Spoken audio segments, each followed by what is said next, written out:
Tonight, Silicon Valley billionaire Chris Sacca joins the Sharks. Ideas are cheap, execution is everything. In the tank, entrepreneurs seek an investment to start, grow, or save their businesses. Getting into college is a big deal. How to pay for it is an ordeal. Fix is the app that fights back. If the Sharks hear a great idea, they'll invest their own money. Have you sold any yet? We have not sold any. And fight each other for a deal. I love the idea. What are you doing, Mark? Yes or no? But the entrepreneurs must get the full amount they're asking for, or they'll walk away with nothing. I apologize for making it confusing, but we do have a plan. You know what Mike Tyson said, right? Everybody has a plan until they get punched in the face. The problem for me is you're asking for $700,000 for 5%. Before you go out, could you make us an offer? Booyah! I don't know. Come on. Lori. Who are the Sharks? They're self-made business experts worth billions. Kevin O'Leary is a shrewd venture capitalist who made his fortune selling a children's educational company for over $4 billion. Robert Herjavec, son of an immigrant factory worker, founded one of the world's preeminent cybersecurity firms.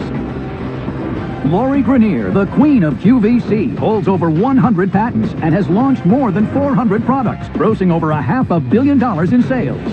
Mark Cuban, esteemed billionaire, tech mogul, and the outspoken owner of the Dallas Mavericks.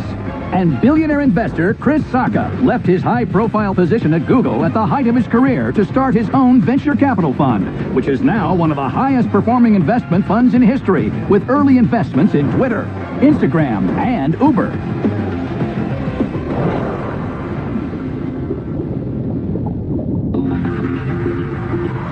First into the tank is a tech solution to the dreaded parking ticket.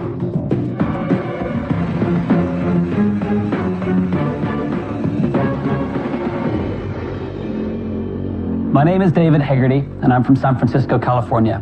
My company is Fixed, and we are seeking a $700,000 investment for a 5% equity stake. Let's talk about the last time that you guys got a parking ticket. What was that one emotion you felt more than all the other emotions? Anger, right? What is it about a parking ticket that generates such anger in us? It's the injustice of the situation. You know that they make these signs confusing on purpose. You know that they sit by the meter waiting for it to expire. You know that the man has just screwed you over and there is nothing that you can do about it. Until now. Until now. Fixed is the app that fights back. So how does it work? Step 1, take a photograph of your parking ticket. Step 2, that's it. There is no step 2. It's that simple. We take that parking ticket, we run it through our proprietary algorithm to look for issues and errors that make that ticket invalid. When we find an issue, we assemble a contest letter on your behalf and send it to the city. 4 weeks later, you find out that your ticket has been dealt with. We need your help to expand to as many cities as quickly as we can, because every city needs a ticket hero. So tell us the business model. Certainly. It's a free app download. You submit your ticket. If we beat your ticket, we charge a 35% success fee. What's the success rate? We win about 20 to 30% of our contests. So how many people just do it themselves? So in San Francisco, only 5% of parking tickets are contested. And those that are contested, I think the win rate is about 20%. What is the typical reason that a ticket would be Dismissed? dismissed? There's lots of different reasons. So initially we look for errors. So there's statutory information that the officer has to write down. Frequently they're in a rush, they don't write that information. They made a typo on the license plate, they wrote Acura when it's an Audi. We look for all these issues that make the ticket invalid. But David, you're not really selling a higher success rate. You're really selling the fact that you're contesting it, because only 5% of people actually contest. We're actually selling both. So firstly, it's time consuming. Additionally, most people don't know that their ticket is invalid for like X, Y, and Z. So we're basically winning those tickets they would never have contested. So David, how many tickets are issued per year in America? We estimate 100 million tickets written a year. So this is a major source of income for the police. Oh, huge source. What's the average penalty or ticket? In San Francisco, the average ticket is about $70. Are you operating anywhere else right now? Yeah, we are in San Francisco, Oakland, Los Angeles, and New York. All right, tell us about the business. You have a $14 million value on the business. It must be huge. What are your sales? This year alone, I think we've done $80,000 in net revenue. What does it cost you to contest a ticket? Between the crowd workers, the software, people you've got working at your place, what does it cost? From an average ticket, we make about $5 to $6 in revenue. So you only make $5 or $6 per success? That's a combination of our 35% win rate when we beat the ticket, and if we have to pay the ticket for you, we charge you a $1.95 convenience fee. What's it costing to acquire the incremental customer? We acquire users for a blended average of about $4 to $5. That's not Is that paid exciting. marketing? I mean, is that Facebook and Twitter ads? No. We have a team of people that follow the street cleaning vehicles in the city. Come on. And put a flyer on the cars that have a parking ticket. Ooh. It's actually smart. It's just expensive. It's not that expensive. You make $5 average on profit. It costs you $5 to acquire the customer. This sounds like a deal Mark Cuban should put some money into. No. So once we have the user, we have a 70% retention rate. But So the only way you grow users, it is that they abuse the law more and more. They constantly get more parking tickets. No, it's the other way around. No. They get abused by the law. on average, our users get about 6 parking tickets a year. I'm not worried about the cost side of this business. I just don't think there's going to be enough people who use it ultimately. But And so I David- think it's hard for you to find the users. And frankly, I'm an investor in Uber. Yeah. And Uber has shown that car ownership is going away. And okay. so you've got a shrinking market you're Okay, addressing. let me paint this vision for you, right? Parking tickets alone is about a $500 million opportunity for us. Speeding tickets and moving violations, that's another $3 to $4 billion opportunity for us. So you're going to get people off of speeding tickets as well? Correct. For most people, it's the same thing. There's a lot of issues and errors in the ticket that they're unaware of. We want to help users basically handle their moving violations more efficiently. There's $100 billion spent each year in the US by consumers on legal services. So we have acquired 40,000 users over a year. They already sent us their traffic tickets. They're like, I don't know what to do with this. Your business is bringing in customers that you can Exactly. scale up over a Exactly. period of time. We are like, I get it, it's clever. Yeah. How is that worth $14 million today? Okay, so I'll break it down. If we continue the growth we have with parking tickets, at the end of this year, we'll be at an $11 million revenue run rate. You're going to go from 80,000 now to 11 million next year. At a run rate by the end of next year. Since January this year, we've been growing at 33% month over month. If my 3-year-old continues to grow at the same rate she's growing now, she's going to be an 8-footer within a few years, and she'll be playing in the WNBA. We haven't gone into traffic and other moving violations yet. How much money have you raised? We raised 1.8 in At what total. value? The last round was at a 10 million cap. Wow. Let me ask you a question, David, philosophically. Your basic premise as you build out to other services, you're going to shrink government revenues. That's basically it. What do you think the chances are you're going to get audited a lot? David, listen, I'm not buying the scale from 80,000 to 11 million run rate next year. I'm out. Here's my problem with it, okay? I'm in the mutual fund business. I'm the most regulated guy in the world. The government looks at my business every day. They let me make money because I stay compliant. Yeah. I don't think I want to invest in a business that goes to war with government revenue. I just think it's bad karma for me. I'm out. The problem for me is you're asking for $700,000 for a 5% equity It's a stake. steal. I think you're like just climbing the mountain of this. It's a good idea, but I don't think you're there yet. And I can't wrap my hands around if it's going to really work or not. And for that reason, I'm out.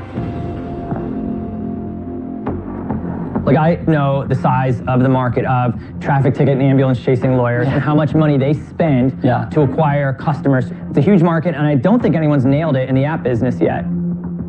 But for me, placing a bet on this business is placing a bet against Uber. I think car ownership goes away, and I think pretty soon we're going to have automated drivers. We're going to have robotic cars going around, and that's where I want to be, is investing in the future, not in the present. So for that reason, I'm out. Okay. I don't agree with Chris that, car ownership is going away. Yeah, I don't buy that. Well, the guys with the Ferraris don't buy it. No, I don't have a Ferrari. I'm not a car guy. Look, I love the idea of kicking the government up the ass. Oh, that's right? such a nothing bad I idea. like more. We're in the same boat. Nothing I like So wait, more. this is the money that actually builds the roads, funds the libraries, builds the homeless shelters. Oh, wait, you so want to this be on is that side of the from equation? the person that says, you know what? No more cars, which means no more tax money from that, no more sales tax. You're considering this a tax. This is the most regressive tax that is out there. I completely agree. The people who are getting parking tickets are not the people with Ferraris you can put in a garage. The people who don't have a garage, who need their car for their Amen. job. It is the most regressive tax. What are you doing, Mark? Yes or no? On or off, up or down?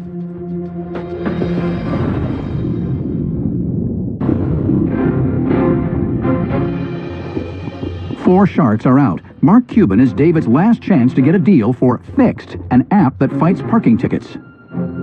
So the concept of us standing out there and saying, you know what? The government has come after you because you can't afford a garage, because I love that idea. Yeah, it's great. I think operationally there's some challenges in order to scale far more quickly that I can help you with. So what I'll offer you is your $700,000 for 7%, right? And we can structure that extra 2% as advisory fees, whatever you want. That makes it a flat round, which is not great for our existing investors. Not if it's 2% for advisory fees. It's not a flat round. That means you put no value on a shark.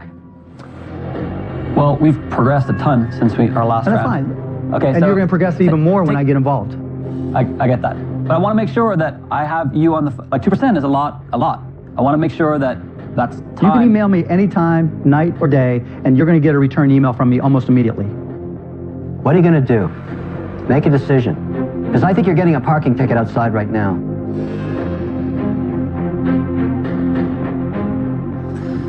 I want to make sure that I have your word, that we have, you know, a full commitment from you and you're available when we need you to help us out. Sure. We have a deal. Done. Congratulations. Thank you very much. It'll be worth it. I'm psyched about this. Good luck. See you at the audit. You just paid $700,000 for a company doing $80,000 in revenue. I paid $300,000 for a company with no revenue. It was called Uber. Interesting. We have a big vision. Now that Mark is part of that vision, it really is the sky's the limit. He's a contrarian thinker, and that's exactly what we need on the team. In Season 5, Rob Dickens and Brad Scudder struck a deal with Mark Cuban for their events company, Rugged Races. We'd like to strike a deal with you, 1.75 for the 25% deal. Let's see what they're up to now. We've been working like maniacs since we made our deal on Shark Tank.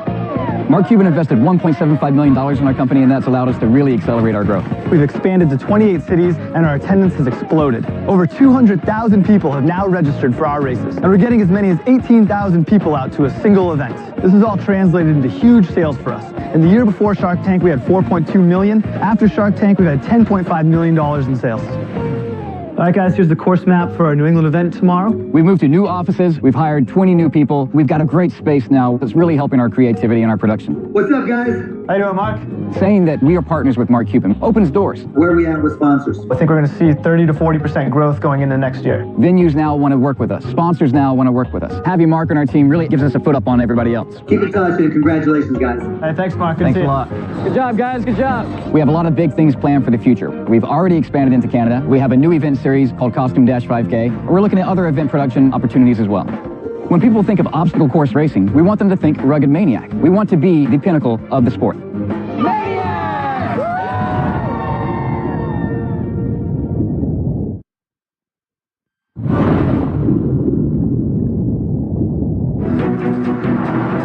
I'm Anne. And I'm Dave. And we live in Palo Alto, California with our kids, Maya, Derek, and Ben. Our kids are absolutely the center of our world. Becoming a parent is amazing, but is also scary. When my daughter Maya was born, I tried to breastfeed her, but I realized that she was losing too much weight. I was really anxious, and I took her to the doctor regularly to make sure that she was growing and that she was okay. We know how scary it is to bring a baby home from the hospital and to not know how she's developing. We want to help ease some of those worries that every new parent has. We have a lot of knowledge in the baby industry, but we've never sold a physical product before. We want the Sharks because we've seen the power of what they can do for businesses, and we are absolutely thrilled to get the chance to pitch to them.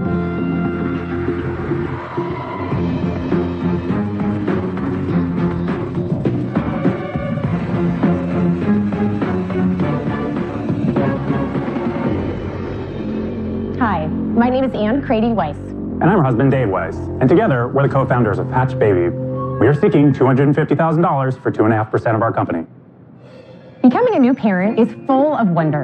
And worry. It is scary to bring a new infant home from the hospital and to blindly trust that she's developing as she should. The biggest predictor of infant health in the early days is weight gain. Babies are checked at doctor's visits, but what about all the time in between those visits? We're here to put parents' minds at ease. We developed the Smart Changing Pad. It's a modern redesign of the traditional diaper changing pad found in every baby nursery. It has a built-in Wi-Fi enabled scale so that you can see how much your baby weighs and tell how much you're nursing during a feeding. All of the information syncs to your smartphone. No matter who is taking care of your baby, you can check in anytime, anywhere, and be ready to share all the information that you and your pediatrician care about. And that leaves more time for the good stuff. Sharks, please join us in helping babies stay on track and and parents stay sane. We welcome your questions. Interesting, because you're right, that product's been around for a long time without any fundamental change. But do I really need to know that level of detail every time? When I first became a mom 12 years ago, I prepared a ton, and then I brought my baby home, and I was terrified. I really wanted to breastfeed her, but why was she crying? Was she crying because she didn't have enough? Was she crying for another reason? Why was she crying? And I know now that I'm not alone. More than 90% of moms have anxiety in the first weeks. More than 2/3 of moms don't meet their own breastfeeding goals because they are worried about their supply. How does this track any of that? Yeah. So the way it tracks it is before you nurse, you do your normal thing, you change your baby, you tap the feeding button, records a weight. You go and you nurse your baby, then you bring the baby back, touch the same button again, put the baby down, it'll tell you fed 2.75 ounces. It's that sensitive a scale? It's that sensitive a scale. That's the primary function of Hatch Baby, is to determine how much breast milk the child is consuming. The primary function of Hatch Baby is to reassure parents that their babies are developing as they should be, and also to make sure that moms can meet their own breastfeeding goals. Have you sold any yet? We have not sold any. This is in pre-production. So we launched our website last week. We're doing pre-sales in the coming weeks, and we will have product shipping to moms in the coming months. So you've got a $10 million valuation on the pre-revenue, pre-nothing? And we'd love to tell you why. Oh, we want to hear it. I really want to hear this. We are experienced entrepreneurs and executives in this industry. So I started a company that I sold to Johnson & Johnson. Johnson & Johnson has a division called Baby Center. 40 million moms worldwide use Baby Center. Dave and I met at Baby Center, and between the two of us, we ran everything consumer facing. We ran product, editorial, design, engineering, and marketing. It is literally the place you go for answers in this space. So, I have 2 young girls and 1 more on the way, and that's where you go. You're freaked out, you need an answer. You want to know what to do about this fever or that color poop, you're going to Baby Center. Yeah. So you've got great experience. Sold me on that. Check. So to go on about the valuation, the way we got to it is we went back to the same investors who funded my last company. We raised $1.7 million on a convertible note last September when this was essentially concept phase. What makes you think it has legs? Well, our experience for Baby Center tells us that this is a product that moms want. There's a lot more information you want to track other than just things that are weight-based. Absolutely, and we see the future. We see there absolutely will be a smart nursery. And one of the things I think you've missed is that apart from just dealing with the anxiety, there's just the vanity and the geeky desire to aggregate all this data. But I could get a sensitive scale, and I could weigh the child before and after. Well, and I'm sure there's Bluetooth-based scales that connect to an app. Talk about this product. Price to make it, what you're going to sell it for. So to make it, it costs $89, and we'll sell it for $299. Wow. And the price is in line with other premium baby products out there. I'm just trying to understand, for the average family that makes $33,000 a year, right, can I really get $250 worth of value from a scale? Some want to pay more because this is the health and safety of their baby, but also we can look at other comparables like the stroller market. You look at, 20 years ago, strollers were a utility. We used them to push our kids around. Now they are, $500 is the minimum, and they are selling like hotcakes. You have so much credibility in this space. It's like, the analogy would be a great recording artist gets a huge hit album, and then the next album, 5 tracks suck. You just don't know. So we disagree. I know. Of course we disagree, but this is a scale, a $300 scale. That is you could say that a Fitbit was a $100 pedometer. They're about to IPO for $1 billion, and we're backed by the same people. The baby market, time and time again, has shown that price is not what parents are concerned. If there's any time in your entire life that you will throw your budget out the window, it is for your baby. How are you going to get it to market? At first, we're exclusively selling online on our site. And so what do you think you're going to sell in the first year? So in the first year we forecast we're going to sell 20,000 units. 20,000 units? What's the revenue of that? $6 million. You're going to go to 20,000 units first year. We think it's a tiny fraction of 1% of the changing pad market. It is, but it's optimistic. The challenge is whether your device will win in that competition with all the other devices. I'm not buying that it is. There is no question that there are other players in the smart baby market, but absolutely someone will win. And who would you rather make a bet on? You know what Mike Tyson said, right? Everybody has a plan until they get punched in the face. I see the value, but I don't know if that's a feature of some other product or it's enough to carry it on its own. And for those reasons, I'm going out. Past success is not always an indicator for future success. So I just don't buy into this $300 changing table. I'm out. I've been in the product arena for a very, very long time.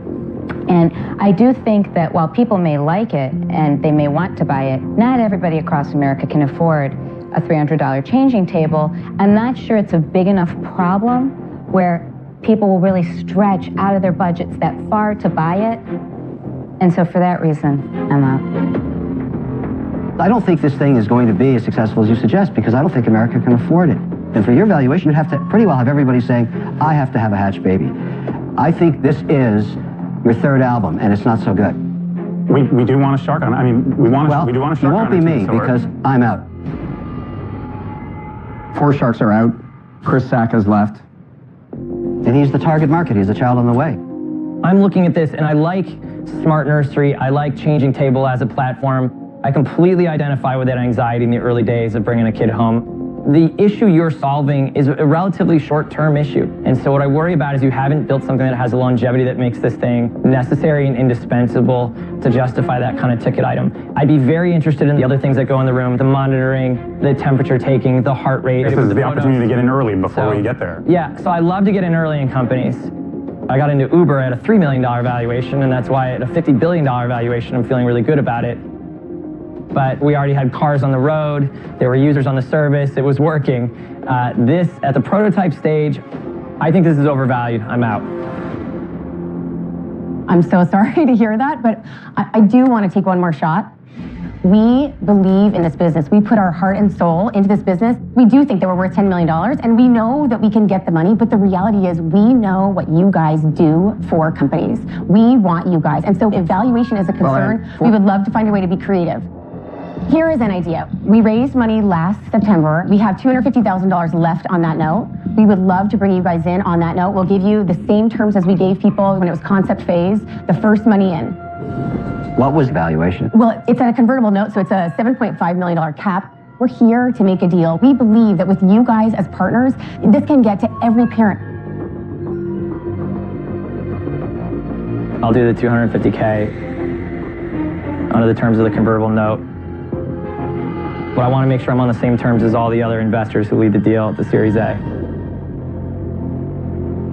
Is that a done deal? Yes! All right, congratulations, Chris. We've heard amazing, amazing things about you. Thank you so much. Here, yeah. Right on, man. Congratulations. Congratulations, guys. Good luck. Thank Take you. care. We couldn't be happier. Chris is a new dad. We love his investment profile. We've seen what he can do to companies. He's Twitter, he's Uber, he's amazing. We're so glad to have him as a partner. Totally.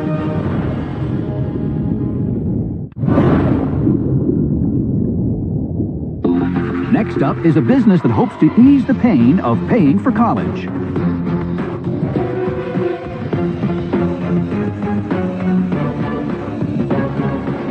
Hello, Sharks. My name is Antonio Adams. And I'm Tasha Adams. And we're twins. From Denver, Colorado. Our company is Village Scholarships. And we're here today seeking $125,000 in exchange for 10% equity of our company. Getting accepted into college is a big deal, but figuring out how to pay for it is an ordeal. But what if there was a solution to solve future student debt that was both viable and profitable? Yes. Well, there is with Village Scholarships. It's where matchmaking meets a new type of crowdfunding that forms homemade scholarships funded by people you know and matched by people who care. Anyone interested in helping college students achieve their college dream can contribute to their college fund. It's that easy. Here's how it works. Students come to our website and they create a profile. You simply input your institution, your major, and your tuition goal, and you share your profile where you select family or friends or your entire social network. After the completion of a student's campaigns, their funds will be directly transferred to their university accounts. Sharks, help us make a difference. And join the Village today. Isn't it really just a way for family and friends to give somebody money? We're a traditional crowdfunding website, but what differentiates us is a matching fund opportunity. So the reason people solicit funds from their family members is really to develop enough money so that they can match a scholarship fund with someone else. How many users have actually entered the data into this? Well, currently at this time, we have users that enter their data, but the website itself is not completely finished, and that's why we're So here. this is You're just a starting. concept. Yes, right? you're just starting. It's a concept. You haven't really gotten anybody in. There we And go. you haven't made any money yet. No. Isn't it really just a way to donate? Yes. It's not really a business. Well, they're going to take a percentage at some point, right? Yes, it's going to be based on the traditional service and fees. What's your fee going to be?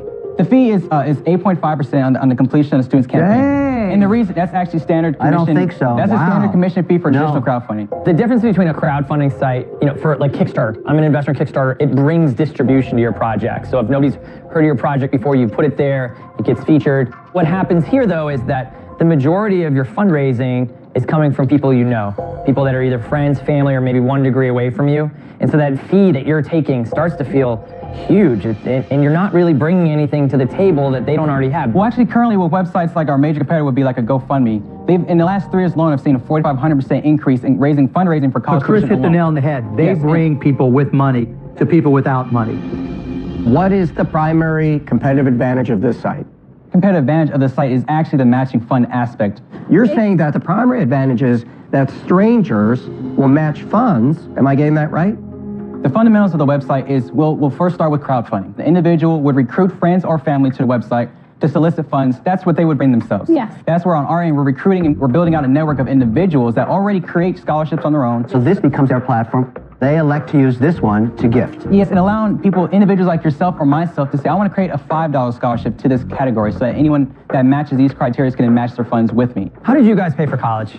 I, during undergrad, received a full ride in optical engineering at Norfolk State University, and then I have a fellowship at the University of Arizona for optical science. And what's your background? My background is I've started 3 startup companies in my past, but also I'm a former college basketball player, and how the idea came to fruition is I lost 2 athletic scholarships due to season-ending injuries. You have to either have a lot of donors or you have to have a lot of applicants. Because the value to the donors is you have a very large base of applicants, and the value to the applicants is I'm going to get money besides family and friends. I don't buy that the friends and family are going to pay you 8% to donate the money they could give you directly. The market actually says otherwise in some respects. Hundreds of thousands of students are currently already using crowdfunding, knowing that there's a fee already on top of it. Look, you can't charge 8.5%. It's not going to happen. Okay. I'm already invested in Honey Fund and Plum Fund, which is competing with you on a broader scale. Doesn't mean you won't be successful, but it means I'm not going to invest in a competitor, obviously. I understand. So for that reason, and with full respect to you guys, I'm out. You know, I think the idea has merit. I think you guys spent a lot of time thinking about it. There's something there, but I'm not clear how it's going to work. I'm out. Last year, Damon and I invested in the Scholly Scholarship app, and it's doing really well, and it's helping a lot of people get connected with scholarships. This is interesting to me because in some ways, maybe we could do something that integrates the two together. But you're just at the beginning stages. Like, you haven't started yet. So for that reason, I'm out. You know, I'm seeing 4 different businesses pitched. I'm seeing a platform where friends and family can give to a student's college experience. I'm seeing a platform where strangers can give directly to a student's education in the way that a GoFundMe site goes. I'm seeing a platform for setting up a scholarship, whether an individual or a foundation. I'm seeing a platform where a student can come and find scholarships that they might be eligible for that were set up by an individual or foundation. All 4 of those things are interesting ideas. I don't think you can tackle all 4 of them. Without that kind of focus, I'm out. I apologize for making it confusing by not addressing it in a more organized manner, but we do have a plan. The problem is you came too early. If you had already gone through that process of turning it in from idea to plan to tangible, I think you'd have a shot, but you're not there yet. And for those reasons, I'm out. We sincerely appreciate your time, and thank you for your feedback, and we will make sure that we take it constructively and improve our company. Thank you. Thank you so much. Good luck. You can't get 8% for it. You hit a ceiling at 1%. They're not even to the point where it's even relevant. The business model. Ideas are cheap, execution is everything.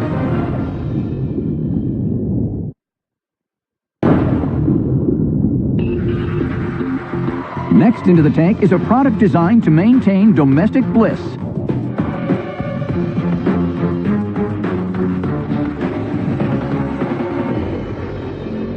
Good day, Sharks. I am King Nicholas Galakovic, protector of the face follicles. And I am Queen Alessia Galakovic, the Queen of the Kingdom.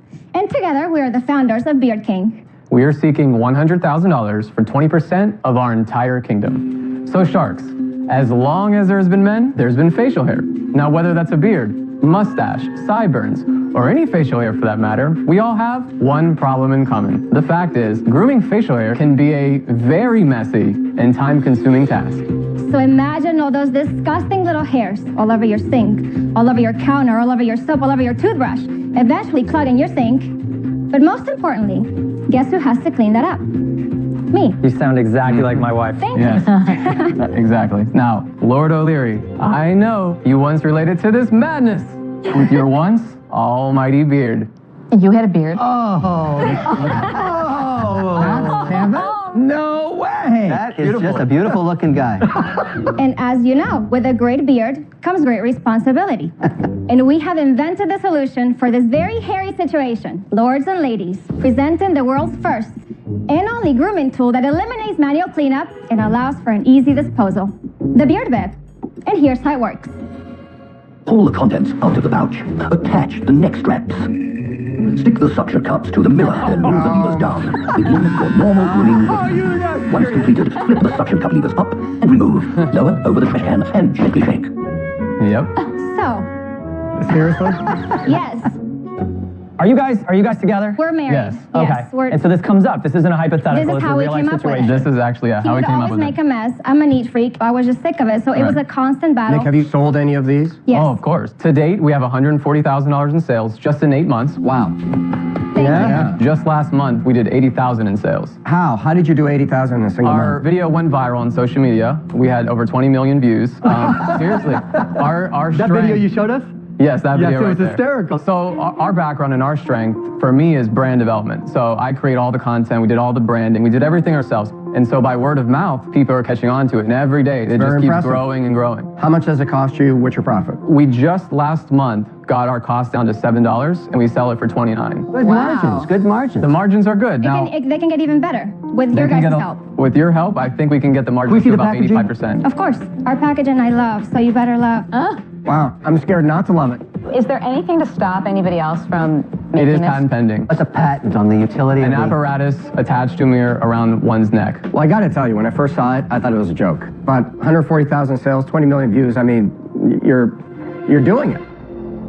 So why do you need the money? We need the money to scale manufacturing. See, that's our problem right now. We literally can't keep up with the demand. But wait. You sold $140,000. 80,000 last month alone. Right. Your Correct. margins are huge, right? So you've got 75% margins. Well, here's the thing. The first 7 months, our margins were only 40%. So just right now, we got it to 75. So you need the cash for scaling inventory. manufacturing. What's the projection for next year? 400K conservatively on the growth rate we're going. How are you going to go from the current sales to 400,000? Have you talked to retailers? Have you ever tried to That approach was a a good big box question. store? We're actually been approached by many wholesalers and distributors, and we wanted to stay focused on our online distribution channel, but with your help, I think we can get there. Don't know if that's a good idea because you'll cut your margins in half, you'll Correct. own a lot of inventory. Correct. Here's my challenge with it. You're doing great. Your margins are fantastic. You make enough margin to bootstrap this thing. I don't know why you need $100,000 today for inventory because you can do it on your own. And that way you can prove the scale. I'm not sure how my money is going to accelerate this business. I'm out. Thank you very much. We appreciate your time. Look, when I look at a company, I try to see what their core competency is. What is it that they're good at, and how far can that take them? Really what you've talked about as your core competency is your ability to create content. If you would have come in here and said, you know what, this is our first product, we are so good at creating content, this is one example of a viral video we created, here's 3 other things that we've done, I'd be interested. We do. We have a beard bib that's disposable. We want to gain as much sink share as we can from a men's bathroom. So we want to do combs and oils. Sink we have share? combs.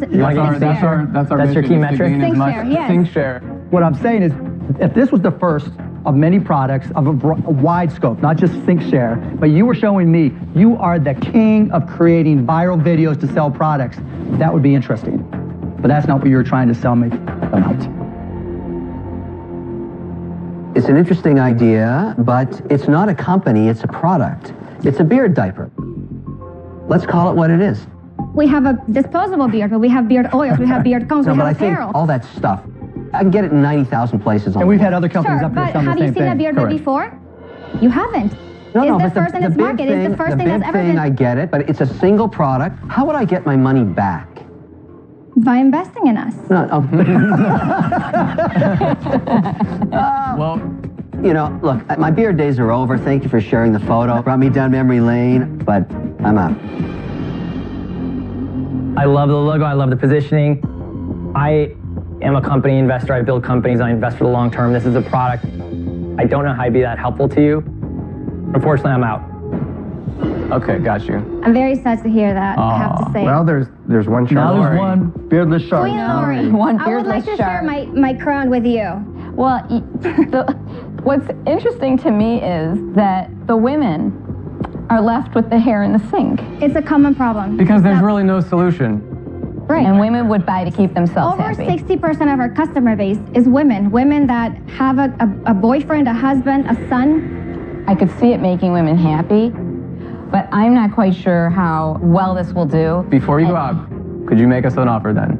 What do you think? what do you think it would? What would you think on the equity side? What do you think you would be worth to you to take that jump with us? Lori, Lori, Lori, Lori, Lori.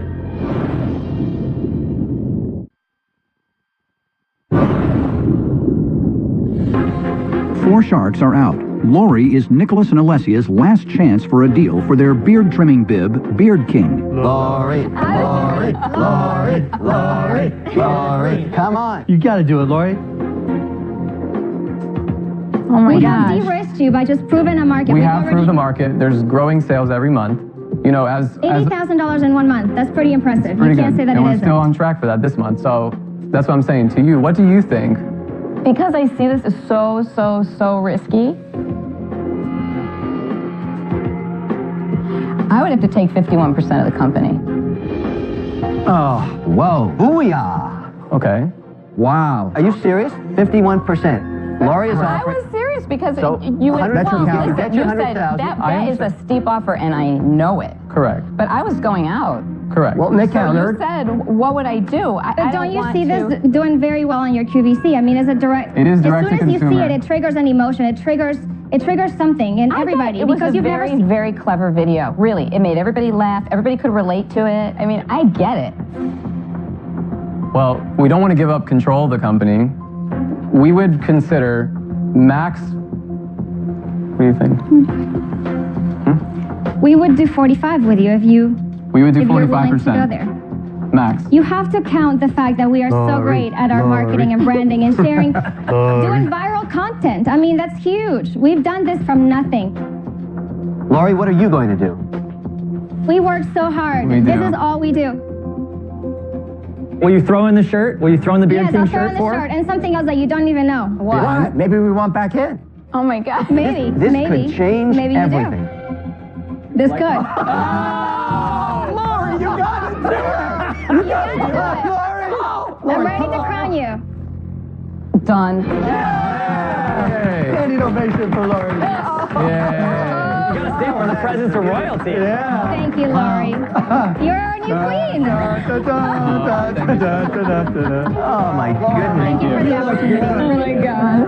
Thank you. All right. Oh, my new Shark Tank Thank you guys so much. Yes. You're great. Thank you guys. Bye. Oh my gosh. You are gonna be a hero to women everywhere. Oh my God. A little higher than we wanted. But It was. Yeah. She's the perfect shark. Next time on Shark Tank. Keep your pants on, because this party's just getting started. We're taking air conditioning into the great outdoors. I know you might be thinking, oh, you're just some genius. What do we got here? Nothing? Instead of insulting her, let's I'm not clarify insulting something. her. You guys can argue all day long. The proof is in the sales. Come on, give us an offer. I give my money to people that will die for their business. It's not about the money. We're looking for a strategic partnership. Bull crap. Not buying it. You know what you've done is ridiculous. He is going to kick your... Lottery Madness had us all dreaming big.